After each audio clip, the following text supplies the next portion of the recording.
one of my hobbies over the course of my career, I guess, at various points, it's even been my principal vocation, is to understand what's happening with CEOs and their businesses. And I'm watching a lot of changes right now.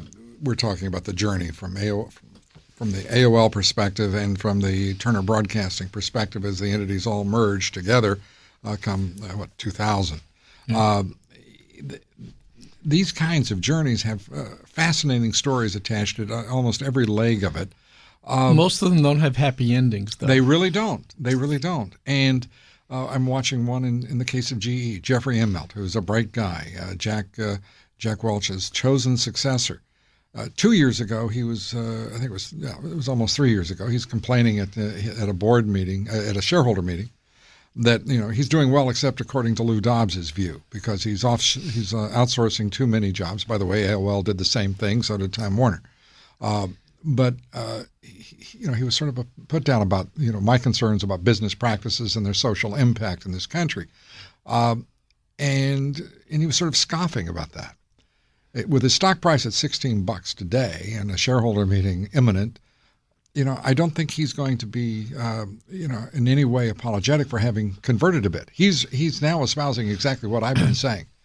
Stop with the outsourcing. Start taking care of your stakeholders in every respect. Be honest, straightforward business people and understand that you've got a responsibility. I agree with you 110% on it's not the outsourcing, it's you should turn that to an advantage to say, this is what we're about, this is what we believe in, and be transparent to your customers about that. I own a hockey team. Right. We happen right now to be first place in the entire NHL. We sell out every game. Congratulations. We're looked at as a model franchise.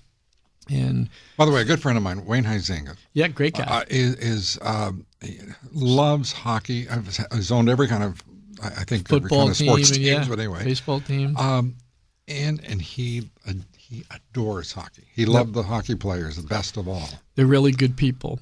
But a couple years ago, we had a good team. But when I closed my eyes, I didn't think we could win a championship. And I decided to blow the team up. And everyone was saying, you can't do that. The media won't let you. The fans won't let you. Looks like you're throwing in the towel. I said, no, I want to win a championship. And I'm going to take that truth message to our consumers. And so I'm the most interactive probably owner in sports. I do email. I blog every day. I'm on Facebook and Twitter. And I said, we're going to get really, really good by getting really, really bad. And I'm going to explain to you exactly what it is we're going to do. And I treated our audience with respect and like they were smart and they would get it. They could take their medicine. And now we've built a model home in the industry. I'm going to be truthful, and I'm going to be transparent for a higher purpose. I'm going to ask you, if you can, to stay with us through the commercial break. Of course. I'm going to ask our audience to forgive me, but we're not going to take any questions through the calls through the rest of the show.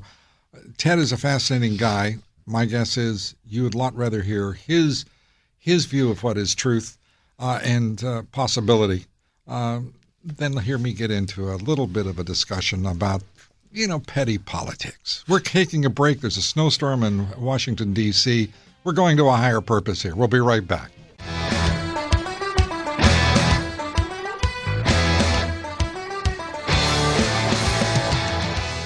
Want more truth, justice, and the American way? Go to LouDobbs.com and sign up for the Lou Dobbs Podcast.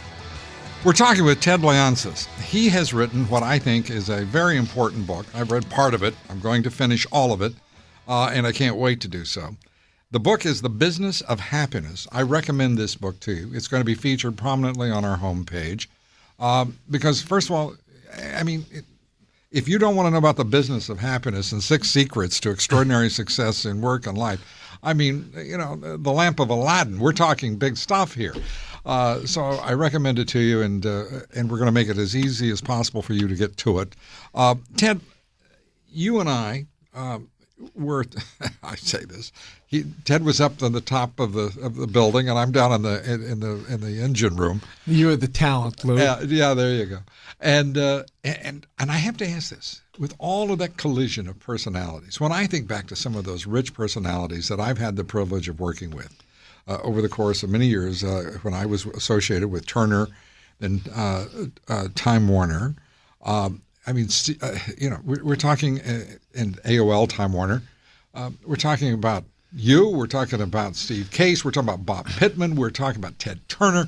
We're talking about Jerry Levin, Dick Parsons. We're talking about, some of the greatest names. Steve Ross. I mean, Dick Monroe. Although what we've learned is teams win, individuals don't. Isn't that the truth? And so that's what happens in sports.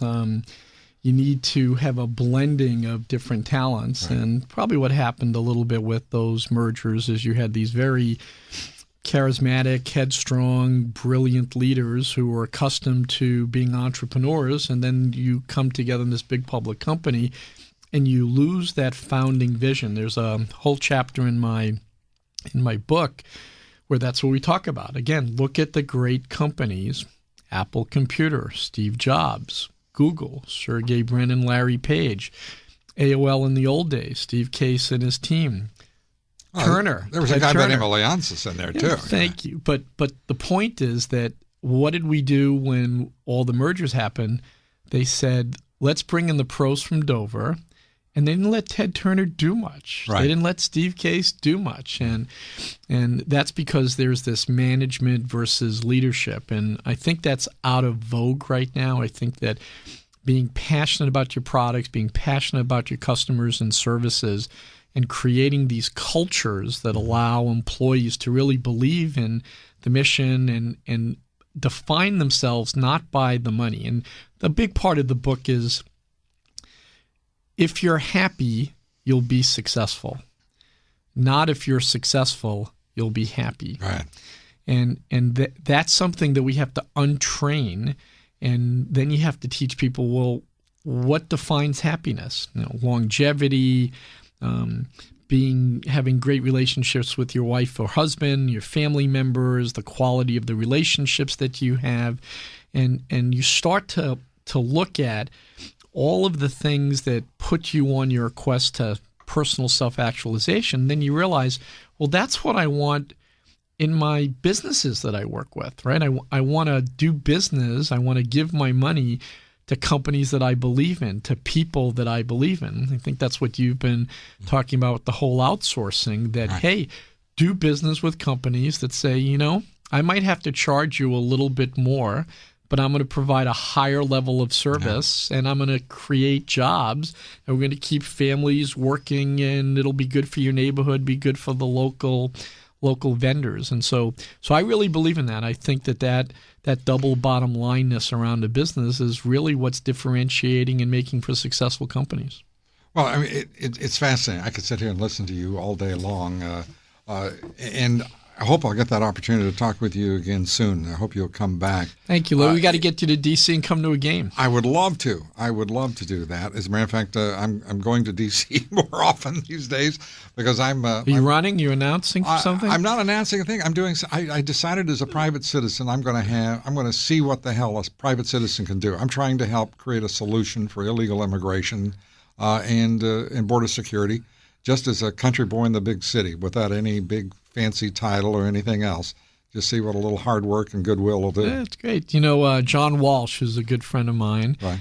That's what he did. He's a great story. He came to D.C. from Florida and said, there's a lobbying group for everything except for children. Yeah. And so he got very, very active and started the National Center for Missing Exploited Children and really changed the way the government looks at these matters. Absolutely, and is responsible for a lot of good over these years out of his personal tragedy. Ted, thanks so much for being with us. Thank you, Lou. It was an honor.